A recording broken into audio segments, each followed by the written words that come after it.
영등포구 도림동 이번에는 재개발될 수 있을까요? 자, 지금 확인하시죠. 자, 이번 시간에는 서울시 영등포구 도림동에 대해서 설명을 드리려고 합니다. 현재 재개발 추진 중인데 과연 가능성은 있는지, 주변에 또 다른 호재는 없는지, 현재 시세는 어떤지 여기에 대해서 한번 알아보는 시간을 가질 건데요. 먼저 입지부터 한번 살펴보겠습니다.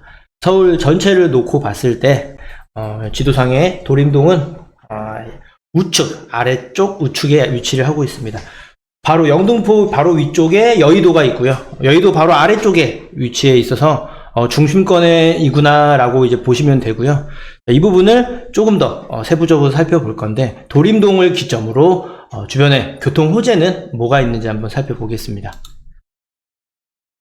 자, 교통 호재인데요. 여기 도림동 보시면 GTX 비노선 그리고 신안산선, 이 두 개의 커다란 교통 호재가 있습니다. 이 두 개의 교통 호재가 바로 직접적으로 영향을 받을 수 있는 교통 호재인데요.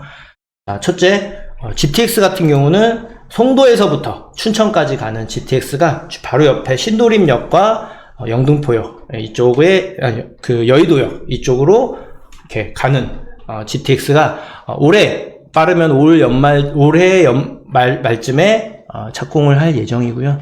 2030년에 완공할 계획을 가지고 있습니다. 그리고 현재 공사 중이죠. 여기 신안산선의 도림사거리역과 영등포역에도 현재 공사의 막바지 단계고요. 내년 초쯤에 완공돼서 개통이 될 예정입니다.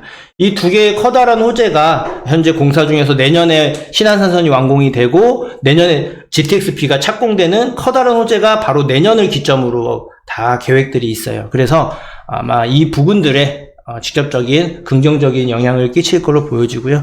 주변에 또 어떤 교통 호재들이 있는지 한번 살펴보도록 하겠습니다. 이 호재들을 보면은 지금 제가 표시가 된 곳이 지금 현재 재개발을 추진 중인 곳이에요. 여기를 기점으로 주변에 재개발 진행 상황을 봤더니 공통점이 발견이 됩니다. 대부분 영등포역과 이 도림사거리역 사이 쪽 라인에 아파트들을 제외한 주거지역들은 대부분 00 다 보이시죠?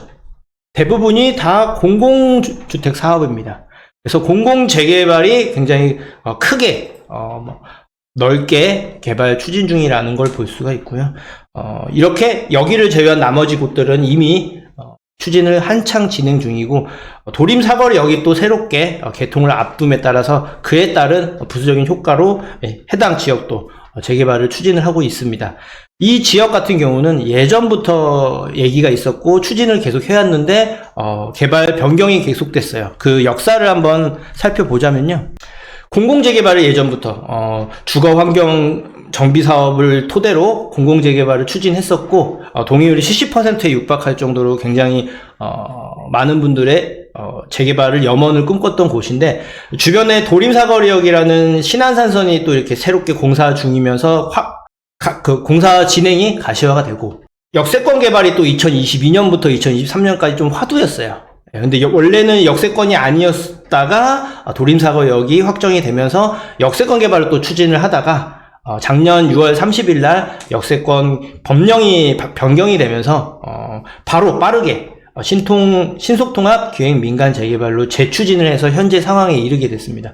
공공재개발을 했다가 역세권 개발을 했다가 다시 이제 신통으로 추진을 하고 있는 상황인데, 진행 상황을 한번 살펴보자면요.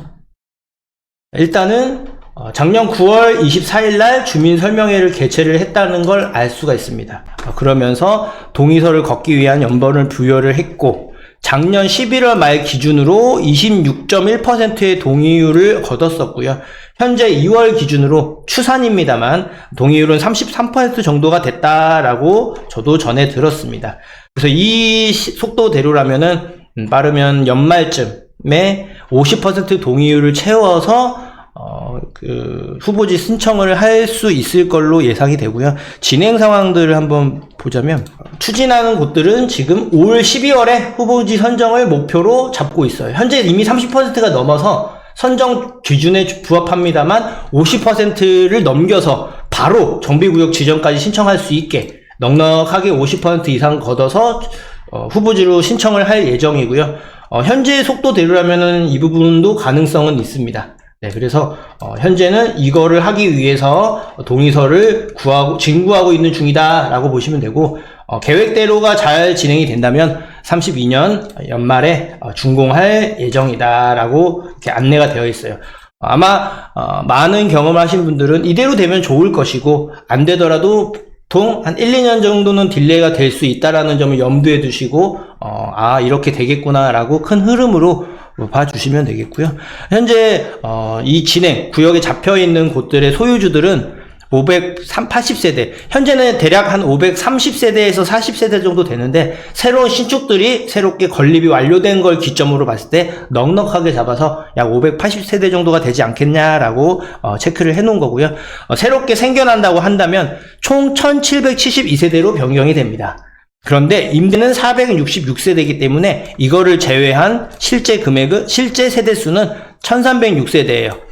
580세대에서 1306세대로 바뀌기 때문에 최소로 잡아도 2배 이상 세대수가 증가한다라는 건 이 자체만 놓고 봤을 때는 사업성이 다른 것보다 높을 가능성이 높다라는 걸 암시를 하죠.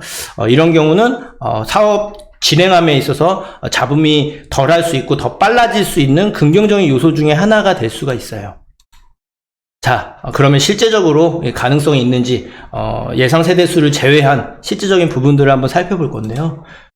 현재 기준으로는 한 540세대 정도 되는 건 나와 있는데, 노후도를 봤더니 이미 충족을 하긴 하지만 20년 이상 된 곳들을 살펴봐도 어림잡아도 거의 90%에 육박한 노후도를 비율을 보이고 있습니다. 말 그대로 정비가 시급하기도 하고 실제적으로도 굉장히 낙후된 지역이라는 걸 알 수가 있고요. 또 하나 중요한 포인트 중에 하나가 바로 주거시설이 많이 있는지 없는지 여부도 추후에 진행할 때 걸림돌이 되냐 안 되냐를 판단하는 기준 중에 하나인데요. 여기 보시면 비주거용 건축물이 15.6%밖에 되지 않습니다. 말 그대로 주택이 아닌 상가라든가 근생시설이 15.6%라는 건 그 비율이 대부분 주거시설이기 때문에 재개발 진행할 때 다 같은 마음일 가능성이 높다라는 사실이죠. 그래서 어느 때보다 이번에 진행 계속 바뀌었는데 다른 때보다는 조금 더 가능성이 높지 않나, 이렇게 판단해 볼 수 있는 또 다른 근거가 된다는 거죠. 자, 그러면 시세가 어떻게 되는지 한번 살펴볼 건데요. 여러 개가 나와 있는데 대부분은 이렇게 단독 내지는 크게 잡혀 있어서 11억에서부터 30억 가까이 하게끔 대부분의 매물들은 이렇게 나와가 있어요. 그리고 제가 최저가를 한번 살펴봤더니, 물론 실제 가보시면 좀 변경사항이 있습니다만 제가 직접 가보고 확인해보고 있는 걸 토대로 말씀을 드린 건데, 최저가만 해도 투룸이 한 5억 정도 합니다. 이건 한 6년 정도 된 빌라예요. 6년 정도 된 투룸이 5억 정도가 최저가 시세구나, 그리고 실제적으로는 한 5억 중반 정도가 현재 일반적인 시세구나라고 판단해 볼 수가 있고요. 거기에 맞춰서 시청자 여러분들 관심 있으신 분들은 접근을 하시는 게 좋고, 이왕이면 같은 내용 중에서 조금 더 저렴하거나 조금 더 깨끗한 매물을 찾는 게 더 중요하죠. 그리고 1월 10일 부동산 대책을 통해서 계속 문의가 오는 게 또 재개발 추진 지역의 신축을 찾는 경우도 굉장히 많아요. 그래서 여건만 된다면 그런 쪽으로 보시는 것도 하나의 방법이 될 수가 있습니다. 자, 정리를 한번 해드릴게요. 자, 장단점이 있습니다. 장점만 있는 건 아니에요. 그래서 장점, 단점 다 말씀드려서 여러분들 판단할 때 수월할 수 있게끔 도움을 드리고자 하는데요. 요약해드리면 일단 투자금이 저렴합니다. 신속통합기획 민간 재개발을 추진하고 있고, 예전에 이미 동의서를 많이 걷었었던 전력이 있는 곳이 다시 재추진하는 곳인데, 갭 투자금이 1억 중반 정도로 접근이 가능하다고 한다면 상당히 현재 기준으로 메리트 있고 저렴하게 들어갈 수 있는 몇 안 되는 곳 중에 하나입니다. 현재 시세는 투룸 기준으로 아무리 저렴해도 5억 정도라고 말씀을 드렸는데, 혹시나 관심 있으신 분들은 말씀 주시면 저희가 투룸 기준의 매매가 4억대로도 접근이 가능한 1억 갭 투자금 전세 끼고 1억 중후반 정도로도 가능한 곳이 있기 때문에 언제든지 관심 있으신 분들은 물어보시면 되고, 그만큼 저렴하게 아직 들어갈 수 있는 초기 단계다라는 게 장점이 될 수가 있겠고요. 그리고 사업성이 굉장히 높습니다. 아까도 언급드렸듯이 조합원 수 대비해서 분양 물량이 굉장히 많아요. 게다가 거주 지역이라는 점이 높은 사업성과 함께 가능성이 높다라는 사실이죠. 그래서 준비를 하더라도 큰 문제가 되지 않을 가능성이, 긍정적인 가능성이 될 수도 있지만, 반대로, 이게 오히려, 양면이라고 해야 되나요? 양날의 검이 될 수 있는데, 뒤에 가서 그 부분은 설명을 드릴 거고요. 이 지역은 예전부터 추진을 하다가 잘 되다가 계속 변경이 됐던 곳이다 보니까, 실제 소유주들은 재개발을 염원하는 경우가 굉장히 많습니다. 현재 다시 신속통합기획으로 추진한 지 불과 한 반년도 안 됐어요, 사실은. 그런데도 동의율이 33% 정도 거쳤다는 건 그만큼 속도가 빠르다라는 반증이기도 하고요. 자, 이렇게 장점만 말씀드리면 정말 좋겠지만, 자, 아까 제가 양날의 검이라고 말씀드린 이유가 사업성이 높은 경우에 가장 큰 문제점은 동의율이 관건이에요. 왜냐? 크게 가지고 있는 소유주들이 있다 보니까 그런 사람들, 그러니까 통건물이라든가 단독을 소유한 사람들이 과연 지속적인 동의를 할 수 있는지 여부, 그리고 나중에 권리산정이나 그 감정평가에 있을 때 조금씩 우위를 드려야 되는 부분이 있는데 거기에 만족할 만한 그 합의가 이루어지는지가 관건이에요.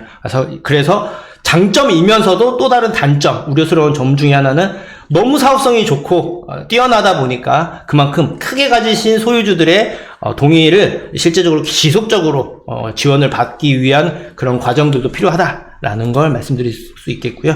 계속 재개발이 이 지역은 바뀌었어요. 그러다 보니까 이번에는 가능할까라는 의구심도 분명히 존재한다라는 사실이에요. 하지만 제가 말씀드렸듯이 높은 사업성과 그리고 동의율도 굉장히 빨리, 그리고 예전부터 거쳐왔었고 개발 진행을 예전부터 추진을 계속 해왔던 곳이고, 또 주변이 계속 구역이 잡히면서 재개발을 추진하고 있고 잘 진행되고 있다라는 점은 부정적인 요소보다는 긍정적인 요소가 훨씬 큽니다. 그래서 뭔가 재개발을 꿈꾸고 있고 설 이후에 뭔가 움직일 계획이 있으신 분들은 갭 투자금 1억대로 이렇게 준비하는 것도 하나의 큰 장점이 될 수가 있겠고요. 궁금하신 점은 이 지역에 대해 궁금하거나 그게 아니거나 다른 부동산 내용이 궁금하신 분도 따로 이렇게 전화를 주시면 상담할 수 있게 안내를 해드리고요. 또 세미나도 매번 진행하잖아요. 그래서 시간이 되시는 분들에 한해서는 세미나도 신청하시면 우리 한정훈 대표님의 명강연과 함께 전반적인 부동산 흐름 그리고 투자처까지도 안내를 해드리니까 많은 참여 부탁드립니다. 오늘 준비한 내용은 여기까지고요. 다음에 또 인사드리도록 하겠습니다. 감사합니다. 한정훈의 부동산 DJ에서는 여러분들의 고민을 기다립니다. 영상을 보시고 투자에 관심 있으신 분은 지금 바로 연락 주시기 바랍니다.